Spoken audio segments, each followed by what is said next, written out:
What is up, New York? It is the New York State Sports here on IE Sports Radio, direct feed for all that is sports. Ricky Taylor back here with you on another Thursday here in the Big Apple. The sun is shining. The Knicks are feeling fantastic. Mikal Bridges is going from Brooklyn to Manhattan. I can't believe I'm saying that. The Nets and Knicks actually decided to trade with each other. But what does this mean for the Knicks as they also bring back OG Anunoby? Are they done making moves? And is this enough to get the Knicks to the Eastern Conference Final and possibly a championship in 2025? Meanwhile, the Brooklyn Nets might be failed for flag time going this year, but they still made the right decision. We'll dive into that. The Mets make a Subway Series and blow out the Yankees. Remember when the Yankees got the gold medal last week? Well, they're probably getting a bunch of demerits now. We have to really dive into what's wrong with them, but we'll also have to talk about 50 stuff in baseball with Edgar Diaz. NYCFC keeps losing, Red Bulls keep winning, and there was more soccer here in the tri-state area. Lionel Messi Mania took over Times Square for his birthday, and they went out and beat Chile. Another big game at MetLife Village tonight in Uruguay and Bolivia. We'll talk NHL draft. We'll talk NHL free agency. I hope you're with me the next hour. That's all for up next on New York City Sports. We will see you in just a minute.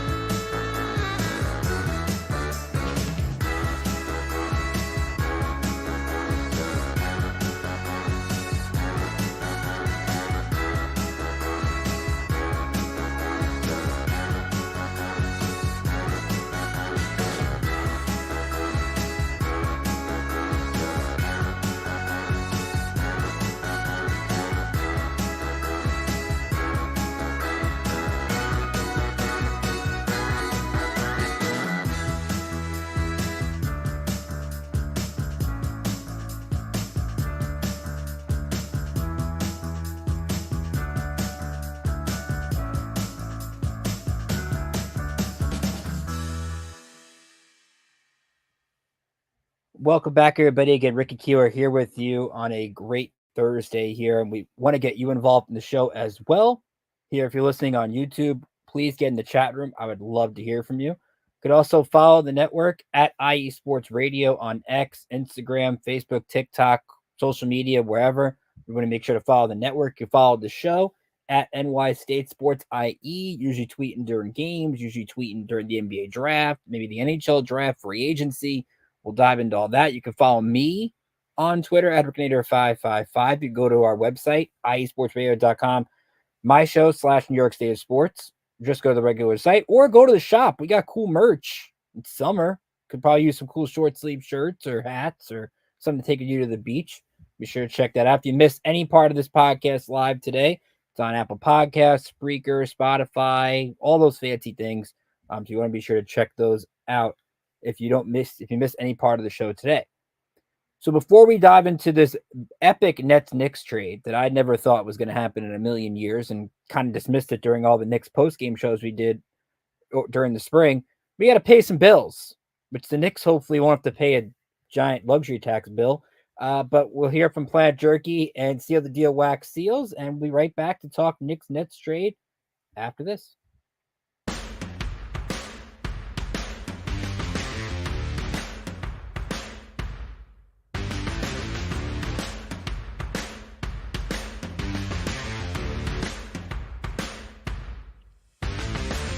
IE Sports Radio fans, this show is brought to you by Planet Jerky Premium Brisket Beef Jerky.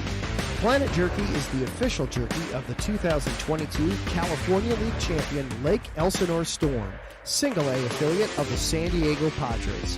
This all brisket jerky has gluten-free options, contains no MSG, no sodium nitrate, is low in sugar, and high in protein.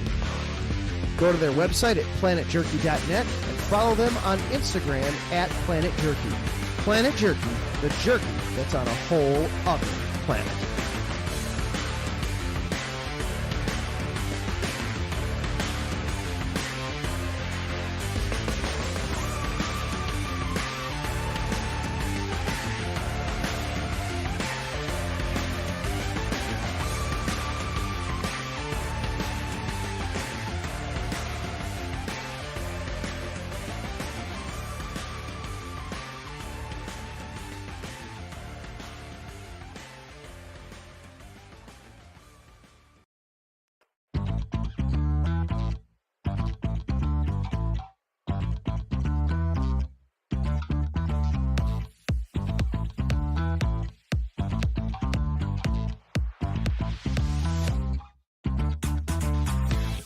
Hey there, IE Sports Radio fans. Be sure to check out our sponsor, Seal the Deal Wax Seals by Cecilia B. You just finished your very own wedding or baby shower invitations and you're looking for that extra special touch? Maybe you just wrote a letter to a relative or a friend and you want to add to their smile when they receive it. Then seal the deal with Cecilia's handmade sealing wax stamps for your invitations, letters, and gifts. You bring the deal, we'll bring the seal.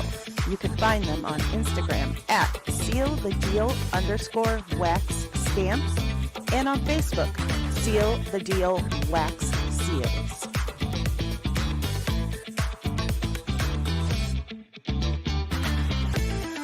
And welcome back, everybody, to New York State Sports here on IE Sports Radio. Remember to follow our good friends over at Planet Jerky Premium Brisket Beef Jerky, and the jerky that is on a whole other planet. Get some spicy jerky when you go to the beach. Good snack time there. And remember, Seal Deal Wax Seals. There's great weddings in the summer. Might need to get those invitations sealed up. Check that out. The Nets kind of sealed an invitation to the Knicks to give them Mikal Bridges, which I'm shocked that this deal happened. I'm watching the game between the Mets and the Yankees on Tuesday for the Subway Series, and I'm looking on here on the notifications, just seeing what's going on, and I see a tweet from Ian Begley, which originally Woj tweeted it, that Mikal Bridges is going from the Nets to the Knicks, and at first I had to click a couple of things, make sure that it was actually real that this was happening, that this wasn't somebody that made up an account or threw another last name in there or bought a verified check mark or whatever it was. And it's real. Knicks gave up a lot. They gave up Bojan Bogdanovic, gave up 4 first-rounders, a pick swap, a bunch of different things. And you could argue this is a win-win trade for both sides. But the shock of it all is, again, this was the first Nets-Knicks trade since 1983.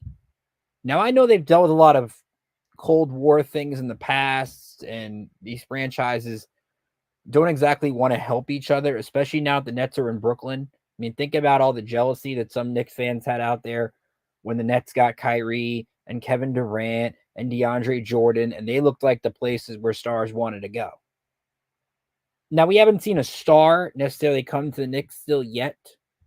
I wouldn't call Mikal Bridges a star, but he fits exactly what this team needs. We'll talk about whether the Knicks benefit from this, and then we'll dive into the Nets a little bit later in this segment. The Knicks, to me, what they're getting in Bridges is a guy that can shoot the three, especially in the corner, plays every day, good defender on the wing. He's going to pester a bunch of people, and he might not be a star, but he is a really good role player. And as Ralph can attest, yes, this is the Villanova Knicks or the New York Wildcats, whatever you want to call it. And that's what's great about this deal, is you have Brunson, DiVincenzo, Hart, Bridges, all from that national championship team that all know what it's like to win together. Now, this doesn't mean we're going to get rid of Tom Thibodeau and we're going to hire Jay Wright to be the head coach and get him out of TV. I don't believe that for a second. These guys love Tom Thibodeau, but what's great is that these guys love playing together. I mean, you remember the jokes from the podcast that they all do, the Teammates podcast, that they were joking about trying to get Bridges out of Brooklyn. And it sounded like while Bridges didn't force his way out necessarily, he didn't demand a trade, but he basically told the Nets, look, I'm probably going to sign with the Knicks in 2 years. So the only way that I'm going to make this happen is you could trade me somewhere, but I'm not playing there more than 2 years. And with the Nets knowing that, Sean Marks goes to Leon Rose and Worldwide West and says, look, I'm going to need a premium to make this happen. And the Nets got a premium. The Knicks, though, had to make the deal. You have to push the chips in. They still kept their 2 first-rounders last night. They end up only using one of them, traded one of them back and traded for a bunch of second-rounders and got a big man from France that who knows if they're going to use him at any point. Could be a draft and stash. Could be something like that. Round 2, of course, is later today at 4 o'clock Eastern. They drafted Pacome Dadier, not a big man, but a shooting guard from France. Last guard the Knicks took from France, Frank Ntilikina, didn't exactly work the way that they wanted to. But getting back to Bridges, look, you gotta put the chips in. And when you look at this offseason, there's not a lot of guys you can put the chips into. Paul George is 34 years old. You're not sure really what you're going to get out of him. They had to bring back, look at OG Anunoby and the Sixers wanting him and all these contenders wanting him, but that's one of your own you try to keep. But in terms of external guys, Donovan Mitchell looks like he's probably going to stay in Cleveland, especially now with Kenny Atkinson, the coach. So the Knicks do bring back OG, 5 years, $212.5 million, trade kicker, option, all that stuff. Now, is the question, is this an overpay? And when you look at the sticker value of this, it kind of is. You're paying a guy over $40 million a year. Now, I don't care about NBA salaries going up with the new TV deals and all those things.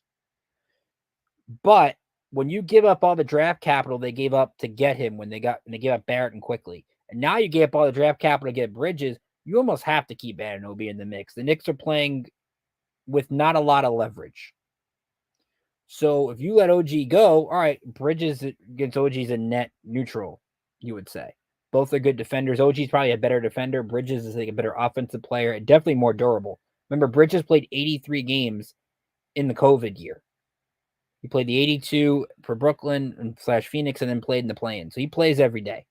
The Knicks need guys like that. And he plays a lot of minutes.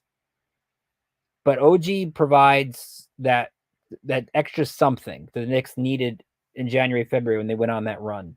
Needed it in the postseason, especially that scoring he did against Indiana in Game 2 of the semifinal before the hamstring injury. And you look at the Knicks' wing depth. They made these two moves with one team in mind, to beat Boston. They want guys that can match up with Jaylen Brown, match up with Jason Tatum, match up with Derek White, because the Celtics are going to be the same team next year, essentially. Match up with Jrue Holiday. The Knicks had to figure out a way to do that. Now, you could talk about they still need a big man, and we'll see if they re-sign Isaiah Hartenstein. They don't exactly have a lot of money left to spend. They could give Hartenstein a decent amount of money, but not what other teams can. But I'm sure they're going to make every effort to try to keep him. And if they do keep him, that probably means Mitchell Robinson's out the door. And if you're asking me who I'd rather keep between Mitch Rob or Hartenstein, give me Hartenstein because he's a better offensive player. Defensively, Mitch Rob is better, but I think what Mitch Rob's negatives are, he can't make free throws and he can't stay on the court. Hartenstein's a guy that stays on the court, is gritty, good rebounder, can hit that hook shot from a little bit in front of the basket. He's found his niche. I think he's found his comfortability here that I don't think Mitchell Robinson has ever found, largely because of his injuries. I think a team would try to trade something for him. Do I think in the end the Knicks keep Hartenstein? No. I think there's going to be a team that just spends way too much, and although maybe Hartenstein takes a discount, maybe to stay here, how much of a discount can we realistically expect him to take? Because the Knicks do need some size. I mean, we talk about the depth, but Kristaps Porzingis could easily shoot over the Knicks' lack of size. Joel Embiid, Giannis, like there's Bam Adebayo. There's still big men you have to contend with in the East. The Knicks don't have that right now. I'd love to see them take in the second round today, where they have the 38th pick. If they do decide to make that pick, which they might not, because when you pick players in the draft, that's money you have to spend. The Knicks may elect to punt that. You saw that last night when they made the deal with the Thunder, where they get 5 second-rounders over the next 3 years. And they didn't take a lot of their draft capital to make this deal. They gave some of it up. And I don't care about the 2029 pick and the 2031 pick. That doesn't matter. They still have a few first-rounders next year. They still have their own first-rounders because you can't trade back-to-back years. So they didn't exactly mortgage the future. They gave a good amount of chips in. Like, if they lose this hand with the group they have, they're essentially all in. But they're all in with the team chemistry in mind. When you look at the Knicks and the Celtics, both these teams have good chemistry that's going to allow them to be in the top 2 or 3 in the East. You don't have to worry about this group meshing. They've already meshed with each other before. It's not going to be an awkward period between any of these guys. So if you're the Knicks, you make this deal, and Leon Rose to do this very quietly, too. This was a surprise. There was interest the Knicks had, but they were never ruled as the favorite. I mean, you heard other teams interested, the Rockets and Jazz, things like that. And Bridges was eventually going to get moved. That contract is so good, by the way. 2 years, $48 million. for this guy. Like, you're paying Brunson and Bridges a total of around like 44, 45 million. Like, 5 other superstars make more money, and those are just one player. You're getting it for 2. So the Knicks have found good value, at least for the time being, while they wait to pay Jalen Brunson the exorbitant amount of money he's going to get at some point, and we'll see if he takes less with the extension. But overall, I think if you're the Knicks, you're thrilled. And I think if you're the Nets, you're thrilled too. Maybe not as thrilled as the Knicks, because I think you established something. You're rebuilding. Keep in mind, 11 years ago today, the Nets went the opposite direction and traded for Kevin Garnett and Paul Pierce. And they tried the superstar route, and it didn't work. But now it's time to tear it down. This Cam Johnson's still out there to maybe get traded. Dorian Finney-Smith is still out there to maybe get traded. You're probably getting rid of Dennis Schroeder. Ben Simmons only has 1 more year on that awful contract. Maybe a team, if Simmons shows something, takes him on the later stage of the year because expiring deal. They have a new coach in Jordi Fernandez that they're going to try to get familiar with this group. And Sean Marks at least decided something. Now, I have an issue with Sean Marks being the one allowed to decide it, because I don't think Sean Marks should have that much say in this, because he's had so much moving of the roster. But what the Nets did well, in addition to the Bridges stuff, is the move with the Rockets, where essentially they got their picks back, particularly next year. The draft next year is 10 times better than this year's draft. When you look at a potential top 3 of Cooper Flagg, the guy from Duke, and the 2 Rutgers guys, Ace Bailey and Dylan Harper. Imagine the story with 2 Rutgers players, one of them potentially coming to stay in the tri-state area and potentially saving the Brooklyn Nets, which is what it would end up being. This is going to be a multi-year rebuild, and I think Nets fans have to understand that, and I think they do. Now, if you're looking to get in to see some cool opponents and it might be a little cheaper to go to the Barclays Center this year, that's going to be cool. Like, I've done that in the past. I go to a game cheaper at the Nets game than I do the Knicks game because the tickets are better. But at least know the Nets are not stuck in net neutral. And blame the NBA. The NBA forces you to make decisions whether you're all in or you're all out. You don't want to be in the middle. At least the Nets have finally decided, we can't compete. We're not going to get that superstar to come here. Donovan Mitchell's not coming. We can't get superstars around Bridges. We don't think Mikal Bridges is the number 1 guy that we can build around. That guy we have to get through the draft. And you look at the Knicks. Take a look at the Knicks never got that superstar. Nobody thought Jalen Brunson was going to be what he is. So you don't necessarily have to fix things with superstars. You have to fix things in the NBA through the draft, through the lottery picks. Because you look at the Harden deal, the Nets would have had the 3rd pick last night. Could have had Reed Shepherd and maybe, or Stephen Castle, wherever they wanted to take, and it would have changed where they are. I love the moves they made. The issue to me is still the guy making the moves. But while Sean Marks has made some weird trades, he's done a good job picking personnel in the past, where he's been able to move rosters around, make things work, find diamonds in the rough. They just gave Nick Claxton 4 years, 100 mil, 96 mil guaranteed. Claxton's at least a big man they could build around. He's not a franchise guy, but he's pretty good. You need somebody on this roster.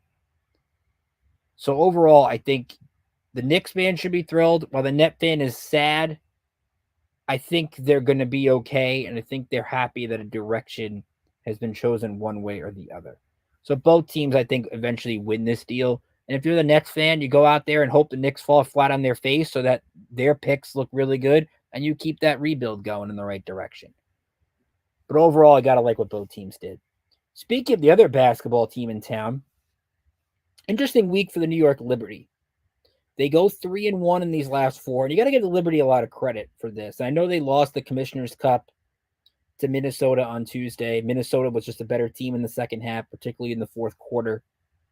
But the Liberty, have played a lot of games lately. This was really a rough time for them to have a Commissioner's Cup trophy. They played last Thursday against the Sparks, then Saturday against the Sparks, then played Sunday at the Dream, then played Tuesday at UBS. They went back and forth a ton over these first few weeks. And the fact that they've only lost 4 games this year, and 2 of them are to Minnesota. Minnesota's really good. Like, That's a matchup that if that's a WNBA championship, sign me up for it. And the Liberty fought hard. Really, I think the difference in the game was Jonquil Jones didn't have one of her better performances, and Ionescu had a really good second quarter. But you also have to consider they were just getting Courtney Vandersloot back into the lineup. She had gone through a tough personal issue, missed a few games. That's going to take a little bit now to keep that chemistry in there. Sabally was still out, but they got Benijah Laney Hamilton back. They won the Commissioner's Cup last year. I don't go sit here and worry because I know fans might think, oh, they lost the final to Vegas. They lost the Commissioner's Cup this year. They can't win that trophy. Remember, they won this trophy last year. That's not the big picture of what the Liberty are looking for.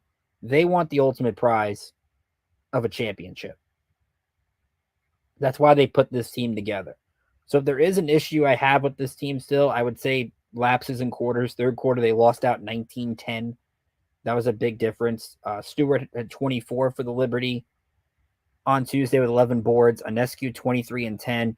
New York got on the glass 43-25. But you look at Carlton, she did good for Minnesota from three. Nafisa Collier has been pretty good. So we'll see what the Liberty do from here. They play the Dream again Sunday, but at least now they get some time off, and they need some time off. They got to rest a little bit. So they play Sunday at 1 o'clock on ESPN to wrap up June. They play the Lynx again on Tuesday, and then guess what? Another matchup with Caitlin Clark next Sunday and the Indiana Fever. They get the Fever a lot this year. But I guess that's a good thing. That game is on national television too, which we'll try to dive into next week. But overall, I think if you're the Liberty, you got to like where you stand right now. You're 15-3. Connecticut's 13-3. They played 2 fewer games. Minnesota's played 2 fewer games. So it allows the Liberty again to reset, let these other teams catch up a little bit. But if you look at the East, they have a 7.5 game lead on Atlanta and Chicago. Chicago's not ready yet. Atlanta, you've seen kind of be in that rough stretch in terms of the Eastern Conference.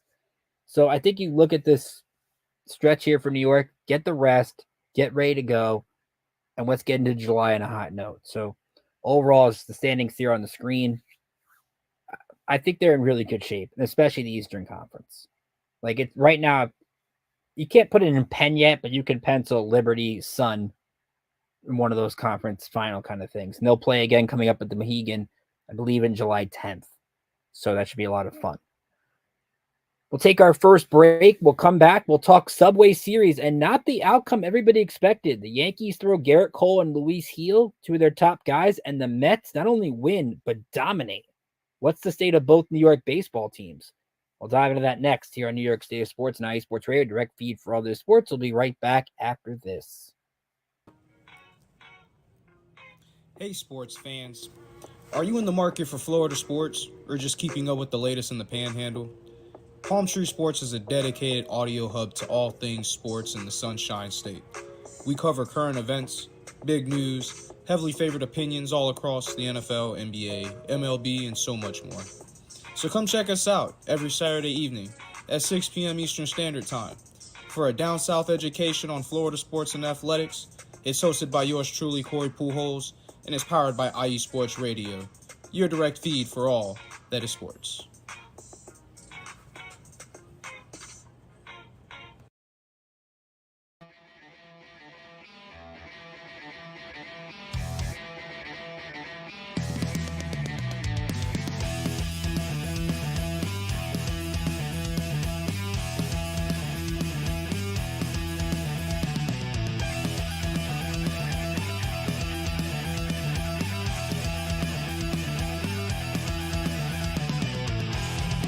It's IE Sports Radio.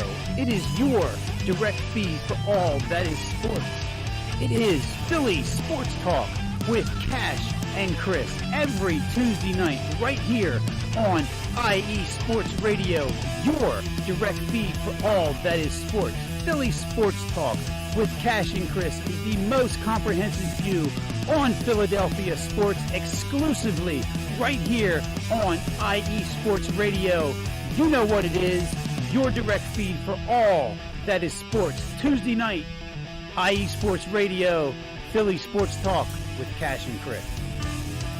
And welcome back here to New York State of Sports, now Sports Radio, direct feed for all the sports. Ricky Keeler here with you as we get set to talk some baseball. Those guys at Philly Sports Talk definitely happy with their Phillies right now, the way they're playing. The Mets are not quite where the Phillies are, but this week has been all about the Mets. We're going to start positive because I'm a positive guy myself before I rip the Yankees here on the show. But let's look at what the Mets did this week. A 9-7 win on Tuesday, 12-2 win on Wednesday. And in a game that the 9-7 game Tuesday was not as competitive as the score indicates. Because for some reason, Reed Garrett decides to throw Aaron Judge an 0-2 fastball with bases loaded in a 9-3 game when you're probably better off going the Buck Showalter route and just putting them on and making it 9-4. But what I loved about Tuesday, the Mets hit 4 home runs against Garrett Cole, had no strikeouts, and were able to work the count against them. Cole had no location on his fastball. They get a run early in the first inning. Even though Pete Alonso gets thrown out at the plate, they still were able to get a run. They held the Yankees scoreless when they had bases loaded in the top half of that inning. But the guy I love to see him succeed is Mark Vientos. He hits 2 home runs, and he talked about the media after the game that some advice Carlos Beltran gave him in Chicago about how he needs to pull the ball, particularly to center and right center. But you're seeing a guy not chase anymore and using that raw power to his advantage. And when he's hitting and Alvarez is hitting and Harrison Bader had a couple of big hits in this series, a former Yankee, the Met lineup is well-rounded. And that's what makes this team why they're finally at 500. Remember, 2 weeks ago, they had the homestand from hell. They lost to the Giants, blown out by the Dodgers. Jorge Lopez throws his glove. There's a team meeting. Nobody knows what this direction is they're going to go. I think the only one that did know was the manager. They're 11-2 in their last 13 games. Since Grimace, they're 17-6 since late May. There was that picture we talked about in D.C. that fans got pissed about. They were 15-4 since then. They are doing a lot of things right. They're getting decent pitching. Not great, but David Peterson showed some good stuff early on Tuesday. Sean Manaea had a lot of walks yesterday, but found his way out of jams when he needed to. They're getting enough length from their starters. Luis Severino looked fantastic Sunday in Chicago. Like the Mets did the smart thing last week when they elected to pitch Luis Severino on Sunday instead of the Yankee series. Why let the Yankees see a guy that they know very well? That was not smart, and I think past Met teams would have let Severino pitch in the Yankee series. The Cubs series is more important. They take 2 out of 3 in that Cubs series out at Wrigley, which probably made Adam very unhappy. But this is a Met team right now that not only is back at 500, but is a game and a half out of the playoffs. And all the adversity they've gone through, you're seeing Lindor in the leadoff spot heating up, Nimmo's heating up, JD Martinez is heating up, and it was Mendoza making those lineup changes that has this team where they are. Everybody knew that the starters are going to be what they are, especially without Kodai Senga. If the Mets are going to make the playoffs in 2024, their offense has to be the catalyst why. And then David Stearns can decide what he wants to do, because David Stearns is not going to outright sell. The last time he did that, he traded Josh Hader when the Brewers were in contention, and there was basically a mutiny in that clubhouse. He wants to keep that clubhouse in rare form, and this clubhouse has done good chemistry between Grimace, between Jose Iglesias releasing his OMG song, which is going to be out tomorrow, an early release, because that's been a catalyst for the team. They have found a way to be united. And whether the players were going to call the meeting or Mendoza was going to call the meeting, it doesn't matter. They have found good things. Now, there's needs this team has, particularly in the bullpen, and you're seeing that this week, especially with Edwin Diaz on the 10-game suspension. Now, he did get thrown out of Sunday's game for the sticky stuff, where he says there's rosin, sweat, and dirt. I'm not a chemist. I'm not a scientist. I don't want to go that direction. And I know a lot of Met fans out there are going to say, hey, they're targeting our guys. 3 of the 7 suspensions have been pitchers. Personally, I don't blame – I blame baseball. And I blame baseball because I never thought the sticky stuff was that big of an issue, or spin rate was that big of an issue. You know why spin rate was an issue? Because runs weren't being scored. Because pitchers were dominating the game. and that baseball wants offense back in. Pitchers need to grip the ball. That's the only way they're going to, especially when you've got guys throwing up and in, guys throwing triple digits in fastball velocity. It's only going to get higher. They have to grip the ball. If it's too much rosin and you see all these umpires, the common theme you see, and I went back to look at Max Scherzer's suspension last year. This is the stickiest hand I've ever seen. This is too much stuff going on with the ball. And to me, that's not a, like, does it have an effect on the game? Because I had a lot of talk with Met fans over the last couple of days that said, oh, it ruins Edwin Diaz. I don't think it does. Like, does anybody look at any of these guys that get thrown out for the sticky stuff and really think this ruins their legacy? Does it ruin Max Scherzer's legacy? No. And what stood out to me about that game is Drew Smith said after Sunday's game, and he got thrown out last year for this. Have you changed anything in your routine based off what happened? Drew Smith said no. So it's all up to interpretation of the umpire. Now, I'm sure they have a big reason why, and they go through a whole process of what's too sticky, what's not sticky, whatever. I don't blame the umpires for doing their job. I blame the league. I think the league needs to find a black and white. There's too much gray. But the Mets have to do without their best reliever for 10 days. I don't think it signifies they need a closer, and we'll see if Diaz's confidence still saying he looked really good before the suspension. They need a setup man. Reed Garrett's not it. Adam Ottavino's not it. Sean Reed-Foley's hurt. Drew Smith is hurt. Danny Young's not it. Daniel Nunez might be, but they need a proven reliever in the 8th inning. And we'll see if David Stearns goes and gets that if the Mets are still in contention, which looks like they are. So this week they'll play the Astros, who have been similar to them. Houston's been bad, then good, then bad, then good. They're back to 500. So that should be a fun series over the weekend, especially if Yankee fans pack Citi Fields to boo the Astros, which they love to do. So it should be a good sellout crowd. But now the Yankees, who, outside of Aaron Judge, did nothing right in this series. Bases loaded, no out on Tuesday. Nobody gets a run in. Bases loaded, 1 out on Wednesday. Alex Verdugo grounds into a double play, and he's been really good at that.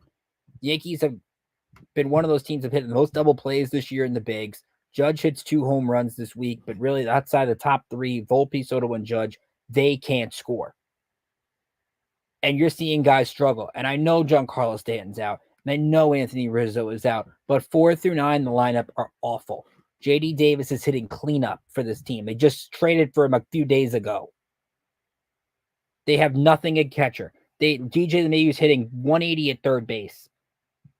And they have built up a lot of equity based on the success they had early in the year. This is the 3rd straight year they're playing awful in June. And Aaron Boone's got to figure it out, particularly with Gleyber Torres. And this is a guy I've been very annoyed with because he's got so much potential. He's in a contract year, and he hasn't found it. He makes a ton of errors at second base. I don't care what Aaron Boone says about, oh, you guys don't see the plays that he does make. No, because we see all the plays he doesn't make. I'm not going to ask a manager, oh, talk about that great defensive play at second base. That was fantastic.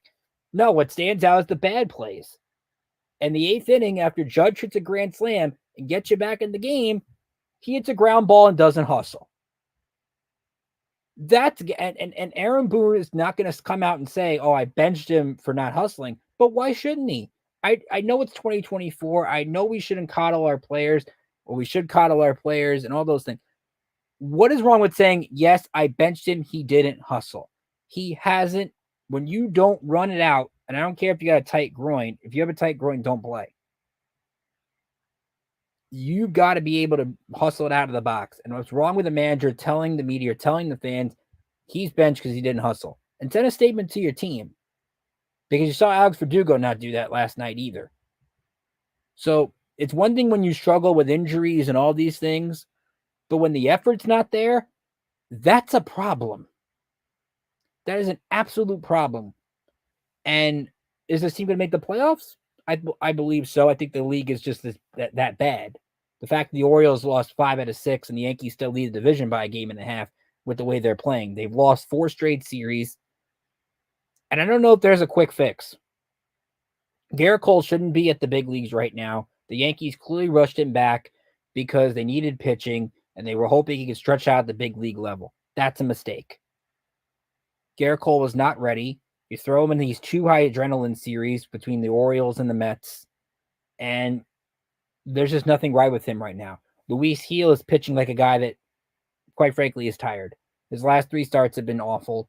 He does not look like the guy that he was beginning of the year. And maybe when they get to the All-Star break, they shut him down for a couple of weeks. Just try to get him back into things. Boone was saying last night that his rhythm looked off. So it could be a combination of the two. You have a starting pitching that can't get anything done. You have a bullpen that basically has no recognizable names in it. Outside of Clay Holmes, there's nothing there. And you're throwing Yoendris Gomez out to dry last night. He gets sent down today. There's Tim Hill they brought in. They brought in Chasen Shreve on a minor league deal. They've got Jake Cousins pitching tonight in Toronto. There's nothing in that bullpen that's going to be like, you know what, I'm confident we're getting outs. And that's a problem. They have so many holes that you don't know what they're going to fix or how many of them they can actually fix. Now, they can turn it around this week. They're in Toronto. Blue Jays will have a lot of their top guys out there with Barrios and Gausman and Chris Bassett. Yankees have Rodon tonight, which is a huge one for him. He's looked awful his last 2 starts. Marcus Stroman's probably been their best pitcher. He'll go on Friday. Nestor Cortez looked good against Baltimore earlier this week. And then looked good against Atlanta when they lost 3-1 to Max Fried. But the Yankees keep putting themselves in these positions. So you're looking for Verdugo to step up. You're looking for Torres to step up. You're looking for LeMahieu to step up. There's no Calvary walking through that door. Ben Rice is here, but he's a young kid. Cabrera is what he is. The catching position is what it is.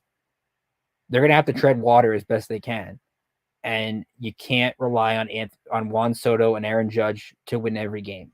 Because as soon as that happens, other managers are going to get smart. They're going to start walking both those guys. So somebody's going to have to get hits. And that was an embarrassment for the Yankees. If you're a Yankee fan at Citi Field, you got to take it on the chin when Met fans come up to you and brag about those 2 wins. Sorry, that's just the way it is. That was a complete no-show. I know, like I said, Tuesday's game was 9-7. That's a no-show. Yankees look terrible at Citi Field and really have to look themselves in the mirror out in Canada this week, and then when they come home to play the Reds on Tuesday, 4th of July week. So we'll take one more break. We'll come back. We'll get into some soccer, both on the local level and the international level. There was Copa America here at MetLife this week. We'll dive into that, and we'll talk a little NHL free agency to wrap up the show with that starting Monday, and the schedule comes out Tuesday. Wow, life comes at you fast. Final segment cut up next here on New York State Sports and IE Sports Radio, direct feed for all their sports. We'll wrap it up after this.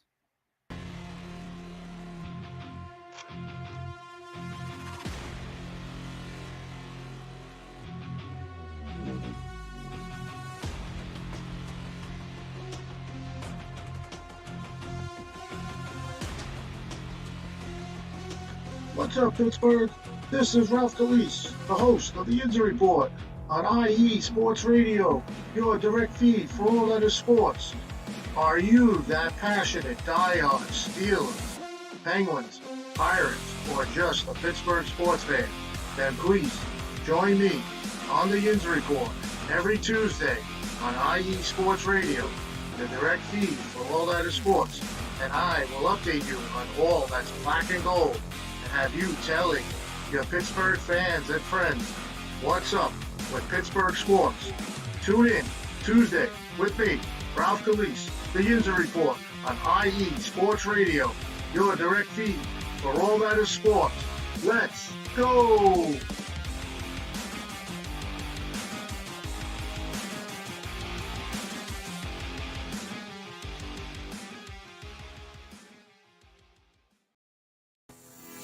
Sports fans, do you like teams that are tough, cities that are tougher, and fan bases that are passionate about their teams? How about teams that are historic and stadiums that are iconic? Then you belong in Chicago, and you need to check out Chi-Town Weekly. Join me, Adam Kernan, every week as we keep up with all things Chicago sports. Bears, Bulls, Blackhawks, Cubs, White Sox. We'll cover them all, plus more. The Windy City is always buzzing, and we'll keep you up on all the big games and major stories. So So tune in to Chi-Town Weekly every week right here on IE Sports Radio, your direct feed for all that is sports.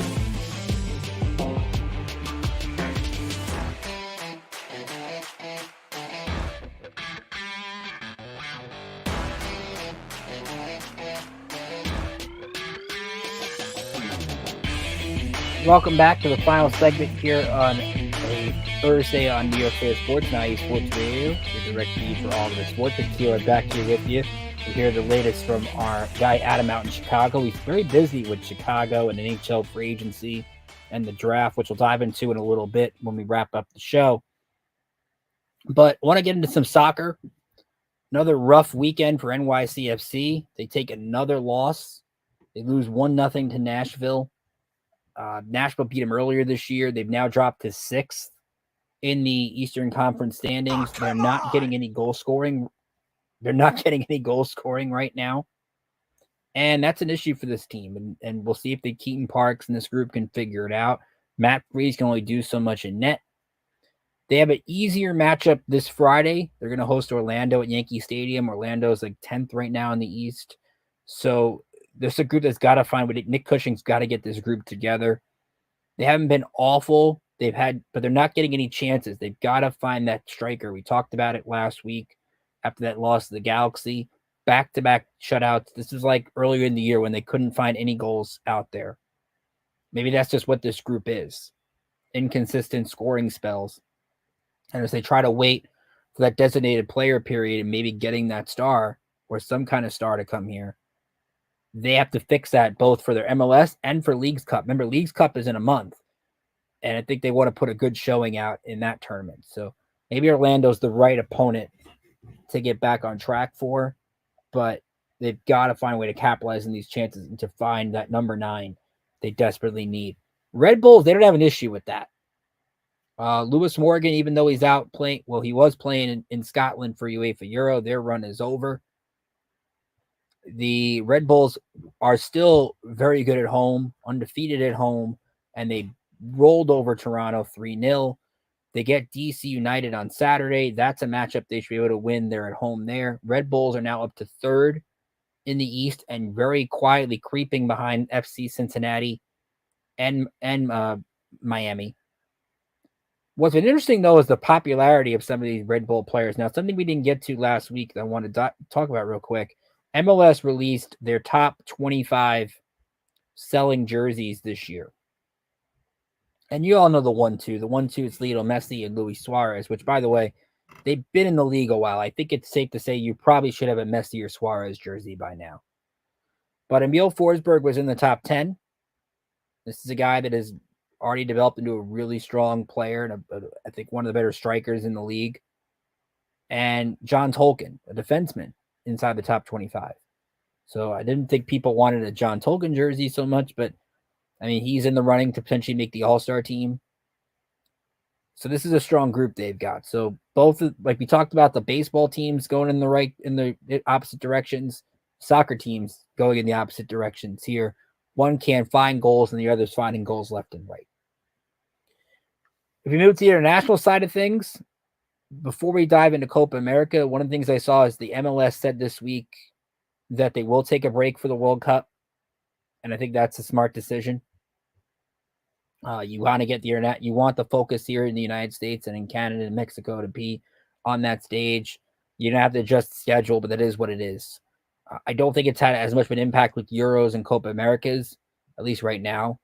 But the World Cup, you want to let every player the opportunity that is eligible to play and not worry about messing with the MLS season, and they'll figure it out. But it's been fun to have Copa America here in the tri-state area. I mean, I'm watching the pregame for Argentina-Chile, and that was a raucous crowd at MetLife on a Tuesday night in June, which you're not going to get really in a lot of cases.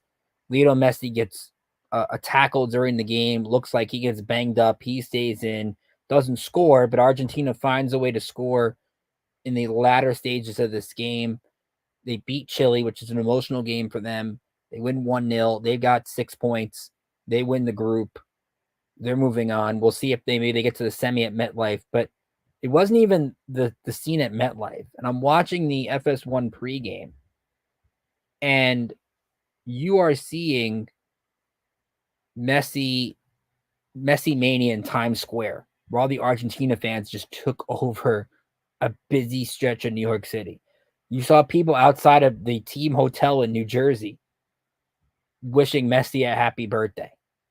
Like, this is like the Beatles coming to New York when Messi comes here. And I can only imagine, and I wouldn't want to look at the secondary market for tickets when Messi plays at Yankee Stadium in September, because you're going to have to probably pay 3 mortgages to get in. And no, I'm not exaggerating on that. That's probably going to be the case.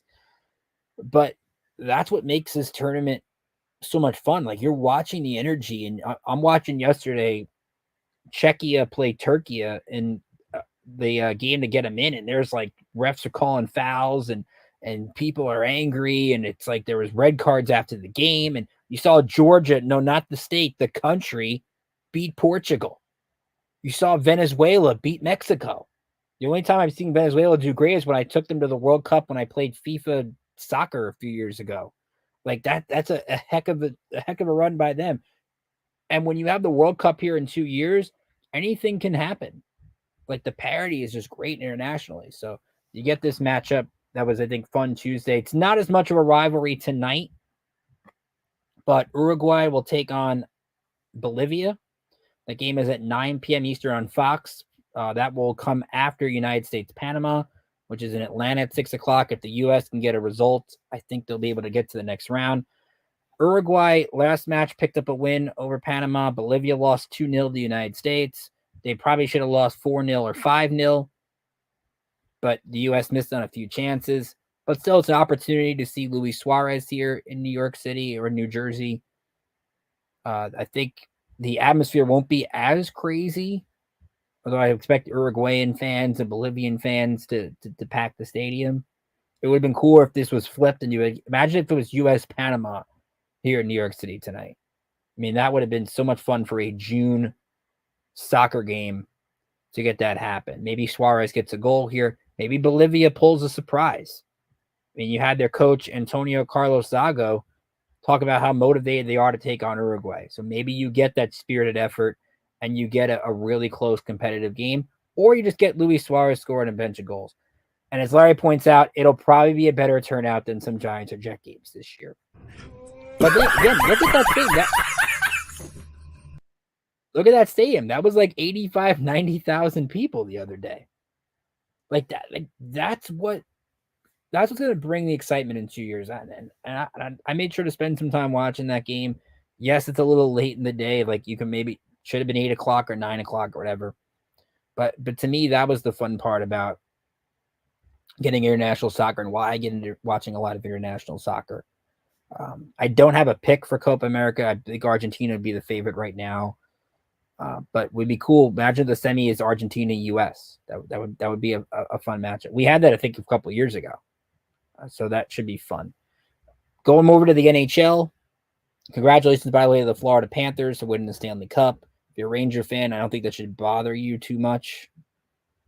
I would say at least you lost to the Stanley Cup champ. You could argue... but Connor McDavid winning the Conn Smythe, I agree with it. I know people get mad at a losing guy winning an MVP trophy. Remember the Devils had that happen to them in 2003.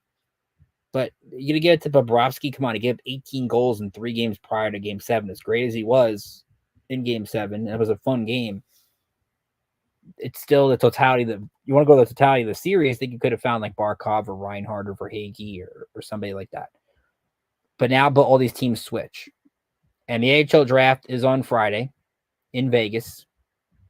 And I think the team out of the 3 teams I'm interested in here in the tri-state area, Devils, Islanders, and Rangers, I think the big one is going to be what the Devils do, more in particular. They have the 10th pick in the draft. They made the smart move we talked about last week in getting Markstrom and only giving up the pick in 25, not this pick. The question is, do they actually use this pick on a player, or do they use it in a trade? And the guy that's been talked about, Frank Saravelli had it. Martin Nicias from Carolina could be a player that's available in a trade. He is a restricted free agent. I think you look at the Devils And if they want to look to add scoring, I mean, Nisha's had a down year from the year before, but he's a guy that you could probably get and add more depth to your scoring on the second or third lines. But it sounds like that move wouldn't be made until maybe Carolina finds that guy that they want, and if that's available at 10. If the Devils stay at 10, you're probably looking at getting some offense, probably looking at a forward, what I think would be a big thing for them. Remember, they're trying to add to this young core, trying to add to this Jack Hughes and Nico Hischier and these guys. The key is going to be what direction does Tom Fitzgerald want to take the Devils in? They're clearly in a win now mode. You're not going to have a pick this high if you continue to win. How does he maximize this opportunity? Is he going to use it on a player, or is he going to just take the best available guy on the board, let him develop in the minor leagues, and then see where that goes from there? They're the team with the most direction, I think, in this draft. The Islanders pick 20. The Rangers pick 30. And we know with the NBA draft, the NFL draft, and even the MLB draft, which is in a few weeks, where you pick, if you pick later in the draft, it doesn't really, there's too many variables to pick where they might go. The Islanders could look to get Ehlers from Winnipeg. Maybe they offer that trade. The Islanders have 20, 54, and 61 based off that trade with the Blackhawks. Does Lou Lamoriello have something up his sleeve this weekend to make a move? Maybe he trades Pajot. I mean, that could be an option they go with. But the big one's going to be the Rangers. They pick 30. They don't have a lot of cap space. Could they use that? Could Chris Drury make a splash this weekend and use that pick and Capo Caco to try to either A, move up in the draft or acquire talent? I mean, right now, the name that's been out there the last 48 hours is a chance of Jacob Trouba getting moved. And Jacob Trouba's had a down 2024, battled injuries, was not good in the playoffs. It's clear the Rangers have to fix their defense. They've got Ryan Lindgren and Braden Schneider, restricted free agents. I would think they're going to bring Lindgren back. I think that guy takes so many hits and somehow ends up back on the ice. It's insane. But they have those guys in the mix. They're not going to be able to move a lot of cap space around. If you want the Rangers to go big game hunting, I don't think you're getting big game hunting. Is Jonathan Marchessault going to take less? Is Jake Gensel? Jake Gensel definitely not taking less. He wants the money. And which leads you to think of the Rangers looking at some old veterans that can fit. And one of those names that was brought up there is Patrick Kane. Patrick Kane was with Detroit this past year, was with the Rangers at the end of 23, was hurt for the bulk of that time. And you wonder if there's a redemptive arc with Patrick Kane, that he wants to come right or wrong. Remember, he really wanted to be a Ranger 2 years ago. Essentially forced his way to the Rangers. So there is something there. The question is Patrick Kane going to take that much of a discount to play in New York? Or does he go across the pond? Does he go play for New Jersey and be that vet with Hughes and those guys to kind of give them that presence that they could use? The one thing that helps Kane is he played on the right wing with Kreider and Zibanejad. And I think the Rangers are clearly looking for that right wing to make them a better team. But they have a bunch of different needs they could fix. And if they're looking to become a more heavier, tougher group, is Kane necessarily that guy? I mean, if you want to go a different direction and go same kind of vet, I mean, why not throw your hat in the Steven Stamkos sweepstakes? See if maybe you can get him. A guy who also has delivered in the playoffs. A guy that has been basically Mr. Tampa Bay Lightning. Do you try to get him for the latter couple years of his career and change some things around? There's a lot of things at play. There was an article I was reading from Vince Mercogliano on Loha. There was a name that I found interesting. If you're looking to fix the bottom six, Kevin Stenlund, the fourth line center from Florida, I think would be a really good fit. I was very impressed with Stenlund, particularly on special teams. The Rangers could really continue to benefit from adding to the special teams unit. That was great. I mean, I would say they were the second or third best penalty kill in the playoffs. They were getting shorthanded goals. What stood out from the playoffs is Edmonton had a stretch where they were like 57 of 58 on the penalty kill. I mean, that's insane. I don't think they're going to go out there. I saw a lot of odds about trading for Leon Draisaitl. I don't think I would go that direction. But the offseason's finally here. I mean, it's said NHL free agency is Monday. NBA free agency is Monday. They're actually releasing the NHL schedule on Tuesday. So you get free agency Monday, scheduled Tuesday. So the NHL, I guess, is really taking advantage of this early July window. The fact that the Stanley Cup just ended on Monday and there's already all these things around. I mean, that's what makes for a fun time in the rumor mill. I mean, we're going to see, can the Rangers continue to add to this core, and can the Devils make a splash? Islanders, I think you kind of know where Lou Lamoriello's going. Like I'm not. I don't think there's a lot of surprises. I think with the Islanders, they still have a good amount of free agents they need to take care of. We'll see by Cloud Clutterbuck and some of these guys what they decide to do. But the big splashes could come from Chris Drury. Does he make a bold move, something he didn't do at the deadline? Or is the bold move happening this week? And with Tom Fitzgerald, New Jersey, they added Sheldon Keefe as the coach. Top 10 pick. Do you take it? Do you add to your prospect depth? Or do you go big game hunting and try to take the headlines away and try to make it where that Rangers-Devils rivalry kind of gets renewed for another year? So it should be interesting. I think you're not going to see a huge move over the next few weeks, but I think you're going to get something that happens. So as we wrap up, I want to remind you, next Thursday is the 4th of July. We're probably not going to have a show 4th of July. We'll try to get to it at some point next week because it is the hot dog eating contest next week. We have to preview the hot dog eating contest without Joey Chestnut. We're going to have a really fun way to break down who eats the most hot dogs and buns. But